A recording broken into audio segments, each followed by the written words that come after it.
या कुछ carpenters promise करता है, क्या प्रोमिस करता है कि 9 डे में हम इस जॉब को कर देंगे। कुछ भी काम है, कुछ बनाने का काम होगा, ठीक है, फर्नीचर वगैरह, तो 9 डेज में करने के लिए करता है। तो मान लेते हैं कि वो फर्नीचर वो कर कितना है, कारपेंटर्स कितना है एक्स, और एक्स यूनिट पर डे कर रहा है, तो टोटल कितना 9 डेज में किया ना, तो 9x यूनिट हो जाएगा, यानी टोटल काम 9x यूनिट, ठीक है, हो गया।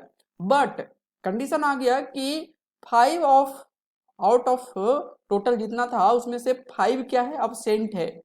तो अब्सेंट रहने के कारण जो रिमेनिंग बचा ना, उस काम को कितना दिन में किया, 12 डेज में किया। तो रिमेनिंग रहेगा कितना, टोटल था x और 5 अब्सेंट हो गया, यानी x-5। तो x-5 है, अगर वो पर डे x-5 यूनिट करेगा कर रहा है तो 12 डेज किया, ठीक है, यानी 12 से मल्टीप्लाई कर देंगे।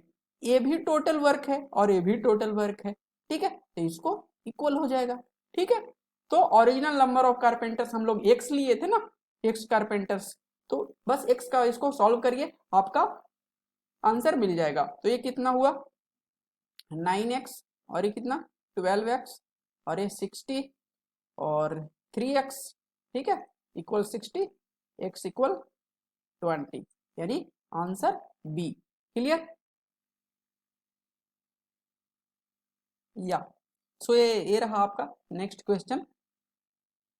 मैन एक आदमी बोलता है अंडरटेक्स करने के लिए, मतलब वो निश्चित करता है कि 150 डेज में वो काम को कर देगा। कोई भी काम है उसको सोचता है कि मैं अंडरटेक्स मतलब लेता है करने के लिए काम 150 डेज में, और कितना आदमी को लगाता है वो 200 मैन को लगाता है।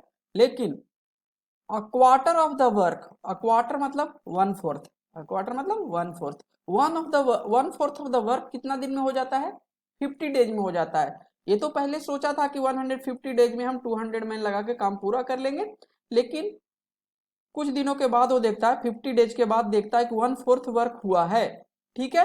अगर द नंबर अगर इसी हिसाब से चले तो 150 डेज में नहीं होगा, कितना दिन में होगा total work, total total work कितना में होगा, इधर जाएगा 4, तो 200 डेज, 50 मल्टीप्लाई 4, 200 डेज में होगा, ठीक है।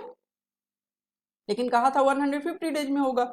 लेकिन फिर आगे पढ़िए, कहा था एडिशनल मैन कितना उसको अपॉइंट कर देना चाहिए कि होल वर्क टाइम पर ही फिनिश हो, होल वर्क टाइम पर ही फिनिश हो। तो क्या करना पड़ेगा, देखना पड़ेगा कि रिमेनिंग वर्क है कितना। तो देख लीजिए 200 मेन का 200 मेन के लिए 200 मेन के लिए कितने दिन का काम बचा हुआ है, अभी तो 50 डेज हुआ ना, 50 डेज का काम हो गया, लेकिन कितना दिन में होना है 150 डेज, और अभी अगर इसी हिसाब से चले तो 150 डेज का काम बचा है 200 मेन के लिए, ठीक है। लेकिन ये तो टोटल काम बचा हुआ काम है, क्लियर। लेकिन कहता है ना कि 150 डेज में ही करवाना है, तो देख लीजिए 50 डेज तो हो गया है, ठीक है, और 100 डेज और में करवा देना है। ये टोटल काम है, तो डेज और कितना है 100 बचा हुआ, तो 100 से डिवाइड कर देंगे टोटल काम को। काम एक्चुअली होता क्या है, काम यहाँ पर होता है डेज मल्टीप्लाई मैन, तो यहाँ पर 200 मैन है और डेज है 150, ठीक है, और नीचे 100 डेज से डिवाइड करेंगे तो आदमी बच जाएगा कि बचे हुए काम को आदमी कितना दिन में करेगा। तो डिवाइड करिए, टूज और ये थ्रीज है, ये फिर 100 से, ठीक है, यानी 300, मतलब बचे हुए काम को 300 माइन लगाकर किया जा सकता है। तो बहुत, ठीक है, बहुत इजी सा है, बस आपको कंसेप्ट समझना है। तो 200 तो ऑलरेडी था, 100 मैन और चाहिए, 300 लगाना है तो 300 माइनस 200, एडिशनल मैन और कितना चाहिए 100 man. So option B is the correct answer. अगर आपको ये अच्छा लग रहा है सेशन, मैं प्रीवियस ईयर का ये सब सारा जो क्वेश्चन है प्रीवियस ईयर का है और बहुत बार एग्जाम में पूछा गया है, ठीक है। अगर अच्छा लग रहा है तो लाइक करना ना भूलें, ठीक है, और इसी तरह से और वीडियो पाने के लिए अगर चैनल पर न्यू है तो सब्सक्राइब भी कर लीजिए। ओके, आइए नेक्स्ट क्वेश्चन देखते हैं। ओके, ये मेंस में क्वेश्चन पूछा गया था, क्वेश्चन मेंस में पूछा गया था, जस्ट किसी प्रीवियस क्वेश्चन जैसा ही है, देखते हैं।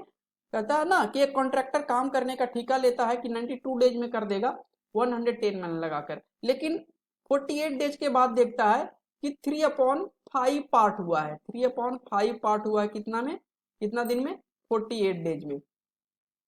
ठीक है, तो टोटल पार्ट कितना में होगा, मतलब पूरा पार्ट कितना दिन में हो जाएगा, कितना दिन में हो जाएगा टोटल वर्क जो भी काम है। देखिए कितना में हो जाएगा, 16 3 48, 5 जाके उधर से मल्टीप्लाई हो जाएगा, यानी 80 डेज में हो गया। ठीक है, यहाँ पर इसको कैंसिल आउट करिए और 5 जाके उधर से मल्टीप्लिकेशन में, यानी 80 डेज में होगा टोटल वर्क। लेकिन वो तो बोला था 92 डेज में होगा। ठीक है, पहले पता नहीं चला, लेकिन कुछ काम करने के बाद पता चलता है कि नहीं, अरे 80 डेज में हो जाएगा अगर 110 मैन लगा के रखते हैं तो। ठीक है, नेक्स्ट तो कहता है कि the number of main he can withdraw, कहता है कितना आदमी को वापस कर ले कि टाइम पर ही मतलब समाप्त हो काम। ठीक है, तो आते हैं देखते हैं कि रिमेनिंग वर्क है कितना। 92 डेज 48, 110 मेन के लिए, 110 मेन के लिए कितना दिन का काम बचा हुआ है, और 48 डेज हो गया है।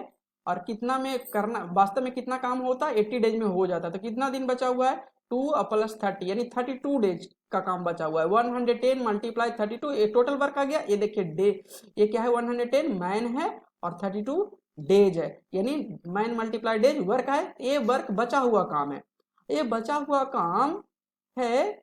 सो टाइम पे करवाना चाहता है, तो टाइम तो उसका 92 डेज था और उसमें से कितना हुआ है, 48 डेज हुआ है। तो देख लीजिए कितना है, 2 और प्लस 40, 2 + 50 या 40, 90 या +2 92, कितना 44 डेज का काम बचा हुआ है। तो 44 से डिवाइड कर दीजिए तो मैन पता चला जाए, हो जाएगा। ठीक है, तो ये कितना होगा, 11 4 44, ये 10 लिख दीजिए, इसमें 10 भी है ना, तो 11 4 44 और 8 4 32।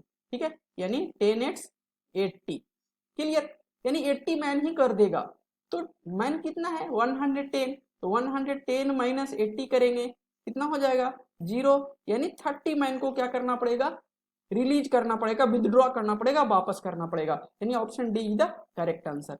ओके, तो आज के लिए बस इतना ही। अगर आपको यह सेशन अच्छा लग रहा है, आप चाहते हैं कि एग्जाम ओरिएंटेड क्वेश्चन आप चाहते हैं, तो आप वीडियो को जरूर सब्सक्राइब, चैनल को जरूर सब्सक्राइब कर लीजिए इसी तरह से क्वेश्चन पाने के लिए। ठीक है, ओके, ये एक्सपेक्टेड क्वेश्चन है क्योंकि बहुत बार रिपीट हुआ है, 2013 में देखा, 2016 में है, और 2017 में भी यही क्वेश्चन पूछा गया था अलग अलग सेट में। ठीक है, तो okay, so that's all for today.